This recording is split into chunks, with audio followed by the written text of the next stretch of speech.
Good morning, dolls, and welcome to Little Gretchen's workshop. So today I'm going to show you how I made two little ironing boards. Now, dolls, I said two because I actually need one for the rooming house laundry room and one for the seamstress room. Yes, the dollhouse has a lady who makes clothes, so she actually is going to need her own personal ironing board. So, dolls, I did a rough sketch of both of the ironing boards on a piece of basswood. It's 1/16 of an inch thick basswood sheets. And one of them, I drew it out on the edge, like the free edge of the wood. And the other one, I did it a little bit inside. Not sure why I did that. But yeah, that's what I did, dolls. And the shape could actually be more tapered, but I did mine a little less than 5 inches, and I made it pointed on one end and squared on the other. And you'll be able to see it a little bit more clearly as I move along in the video. Now the width of the ironing boards are just a little bit over an inch, not quite a half inch, maybe like 1.25 inches, because most ironing boards, they're, as far as how broad they are, they're around like 14.5 inches, something like that across. Now, dolls, keep in mind, I'm not a purist when it comes to making my miniatures. I don't do precise calculations and exact measurement to scale it down. It just has to be able to fool my eye.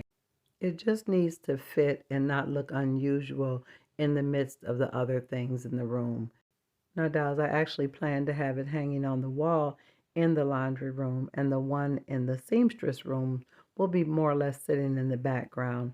So I want it to be prominent enough to be noticed, but not so big that it will take over the scene. Now, dolls, sanding is actually optional after you cut it out because you're actually going to cover it with fabric and cloth, so you don't have to do that. I did it more or less out of habit. But you see here, dolls, when I cut the second one, I didn't do such a great job. So I'm definitely going to have to trim that and sand it. And this poor cutting job is actually due to a dull blade. I should have changed it before I started this project. So let's talk about the legs. Now, dolls, I like to use the long coffee stir sticks for my legs. They're nice and sturdy, they're easy to cut, and they're really firm enough to drill holes in them for the hinge areas. Now, I actually measured two sets of the legs about 4 inches, and then the second set, I made them slightly less than 4, so more or less like 3 3/4 inches long. I would say no less than 3.5 inches long, because you definitely want the height to be adjustable and you want your dolls to be comfortable while they're ironing. If it's too high, it'll look awkward. If it's too low, their little backs will get tired. Now, dolls, in addition to my coffee stir sticks, I do want you to be aware I am using some scraps and remnant pieces from other projects. I had a couple pieces of wood that were painted white, but they were the perfect size and shape for this project. So I absolutely did use them. After I cut my sticks, I sanded the ends of them off so they'll be nice and blunt when I glue the bottom legs on. Now, dolls, be aware that I am cutting more than normal because remember, I'm making two ironing boards. So I'm cutting two sets of short legs and long legs and the supports in between the legs. Now, these supports that I'm putting between the legs is going to be where we're going to drill our holes for the hinge so that the ironing board will be collapsible and adjustable when it stands. Now, I really don't want to give you measurements for these components of the ironing board because it depends on whether you use coffee stir sticks, whether you use round sticks, or whether you use square wood sticks. And those, again, the concept will work with any of those different things. So you will have to measure between the sticks after you get them generally assembled so you'll know how wide your support pieces need to be. Now these two pieces I'm lining up here are actually going to be my two support pieces, and one of them is going to be my stay for the adjustable piece. And you'll see here, dolls, as I begin to construct it. So that's going to be my main piece that's going to be glued to the ironing board. Now you see I'm being very careful. This is not a power drill, dolls. This is a hand drill. So I'm actually twisting it with my hand. Always be very careful when you're using a drill, but I'm not drilling it fast, and the piece of wood that I'm working with is really, really hard. Now, it would be a best practice if you had a vise or something to put this in while you're drilling, but dolls, I don't have a vise, and I've never hurt myself with the drill. I just do it really slowly, and I drill a hole in the center of these little wood blocks because that's where I'm going to put my pin for the hinge. Now, it would be good, our best practice, if you marked where you're going to drill. I basically knew where I was going to drill for my hinge, so I just started drilling in the rounded end of my coffee stir stick, which is another reason why I like to use the long coffee stir stick, because they're already rounded, which is going to work perfect for my hinge. Now, dolls, take note that one of my support pieces is longer than the other, and that's definitely what you want. The smaller assembled set of legs will need to fit in between the larger set of assembled legs. Take your time and prepare your pieces. Make sure you drill all your holes before you begin to assemble, including where the legs will cross. Now, dolls, I'm using 1-inch brass pins as my hinge, but you definitely can use a dress pin. You just cut it off short to the length you need. Don't ever think you can't make something because you don't have the supplies I have. If you don't learn anything else from me, I want you to learn to improvise. Now, after I inserted my pin, it didn't go all the way in. I was thinking maybe I didn't drill my hole deep enough. So after trying to drive the pin deeper, I realized I needed to drill the hole a little bit more. So I just pulled the pin out. I added a little bit of glue and encouraged it a little bit further. Now, you actually could have re-drilled the hole, but I didn't. I just pulled out a fresh pin, put a little glob of glue on it, and encouraged it to stay with the back of my drill. Now, make sure you don't get the glue on the actual leg, because then it will make it where you won't be able to spin it. I more or less put the glob on the point of the pin so that it'll glue itself inside the hole so it won't come loose. So, dolls, this is the longest set of legs pin hinged to the broadest support piece. Now, that support piece there is going to be glued to the actual body of the ironing board.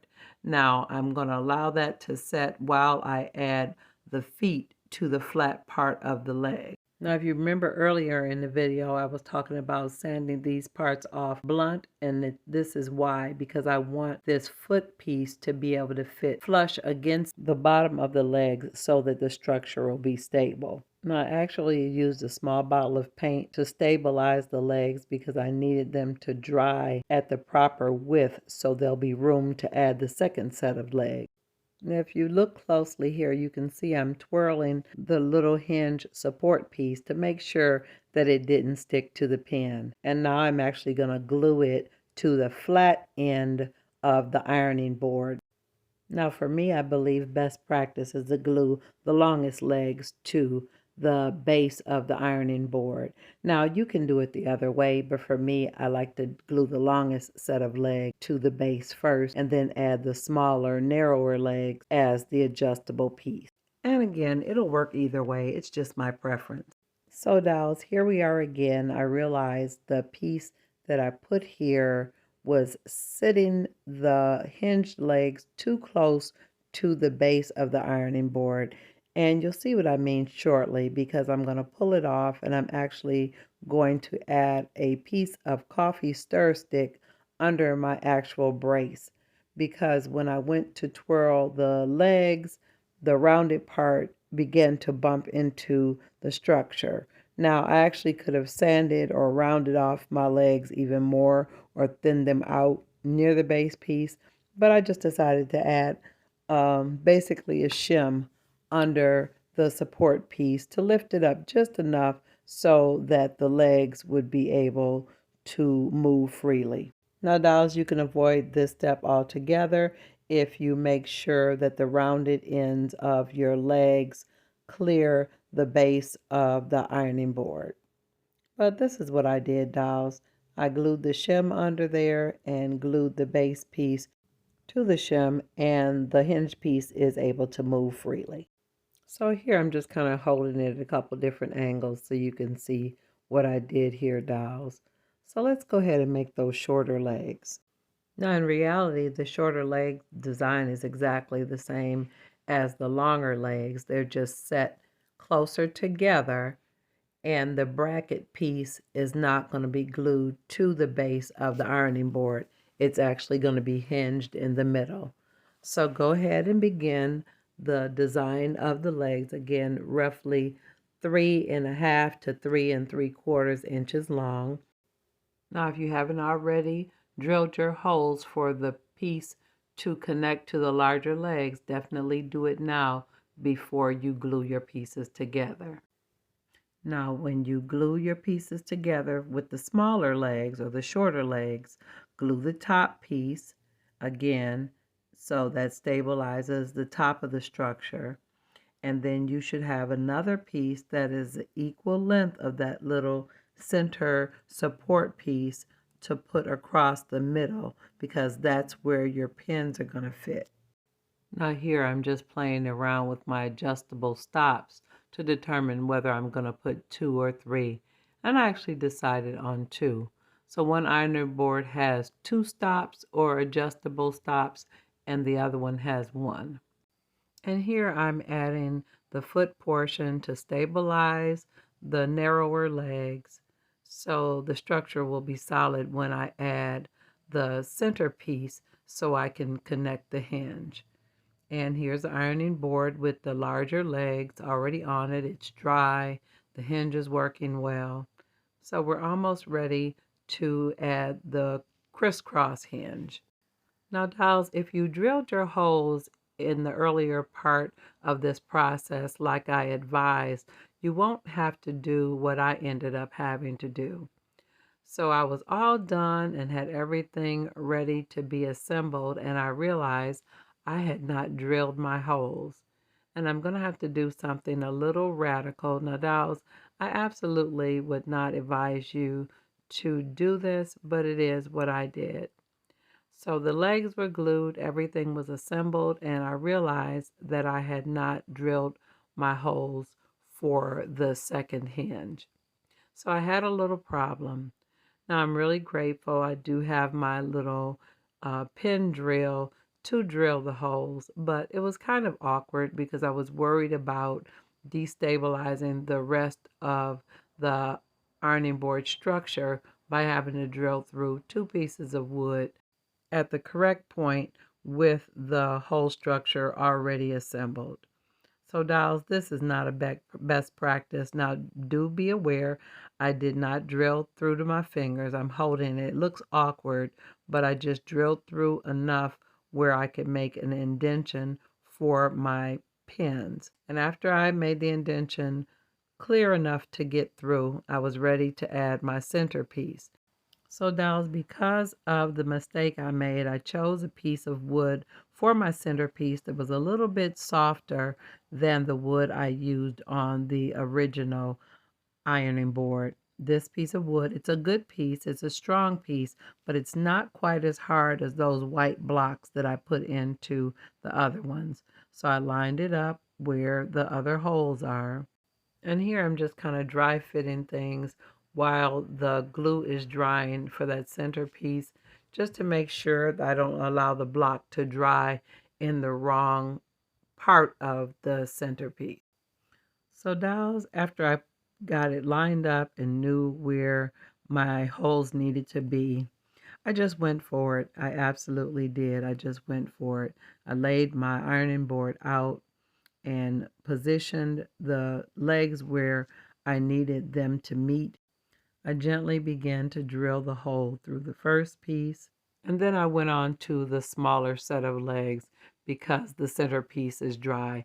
And again, dolls, you could avoid this whole awkward situation by drilling your holes before you assemble your legs. So dolls, here's the part where I allow you to watch me struggle. I had to line up the pin the exact place that it needed to go into the centerpiece and drive it through slowly and cautiously without hurting my fingers, without breaking the legs, without destabilizing the rest of the ironing board. And it was quite a challenge. But in the end, even though it was challenging, it was awkward. I was worried I was going to break the ironing board and the legs, but it worked out, dolls. So I just want to encourage you to work through your errors. When you make mistakes, don't give up. Sometimes you have to step away, walk away, and try again. But in the end, I ended up with two lovely ironing boards ready to be dressed and finished. Dolls, at this point, I have my completed structures and everything is dry. The hinges are on. I really like the way they turned out. Now, I do want you to know that when I say finish them, now you actually can paint the legs, which I actually didn't decide to do to after I was finished with the project. But in this instance, I am going to show you what I did to cover them to add the padding and the ironing board cover. But I'm really pleased with the way they turned out. They look really cute. I have one for the laundry room and one for my seamstress's room. So let's get on with those covers. So dolls, for the first ironing board cover, I had a small thin scrap piece of quilt batting that I used, and I cut it to the general shape of the ironing board. But it wasn't perfect, it wasn't precise, but just a general shape because it's going to be tucked in. But you do want to make sure you trim off any excess because you don't want your finish to be bunchy or lumpy. Now, when I begin to add the quilt batting, be very sparing with your glue. Now, I did use my liquid stitch to do this, so I didn't want it to be a really heavy, thick glue. I just put a little bit on it just to tack it down so it wouldn't move around while I'm adding the covering. And you don't need a lot, dolls, because the edges will be glued down so it won't slide around. So you just want a little bit to tack it down. Now here I'm showing you that I used a different padding method. This is actually just a piece of baby washcloth that I used as the padding for the second ironing board. So dolls, I want to encourage you to use what you have. It was about the same thickness as the scrap piece of quilt batting, but again, it's just a piece of baby washcloth. Don't ever let lack of supplies hinder you from creating, dolls. Use what you have. The baby washcloth was perfect. So I had already previously cut the shapes of my ironing board covers, and I wanted to use pretty modest looking fabrics. Now this is a pretty plain, kind of wheat colored print fabric that I'm using for the one with the baby washcloth. And this is the one that's going to actually be in the rooming house laundry room. So I'm just adding a little dab of my liquid stitch along the edge because I actually am going to create a hem because I don't want it to look frayed around the edges. So I want it to look neat. Now, dolls, if you were really ambitious, you could have actually either sewed it around the edge and tucked it, or you actually could have put like elastic thread where it actually would be removable. But I'm never going to remove this, dolls. I'm going to create a nice neat hem around the edge here with my liquid stitch. And after I create my hem, I'm going to glue it right to the bottom of the ironing board. So watch, I'm making a really thin hem, just gently going around.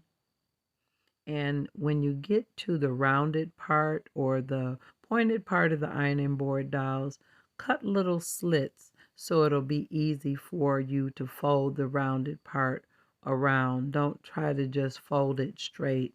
Cut little slits so you can fold it a little bit at a time. Again, best practice would be to cut the slits before you add your glue.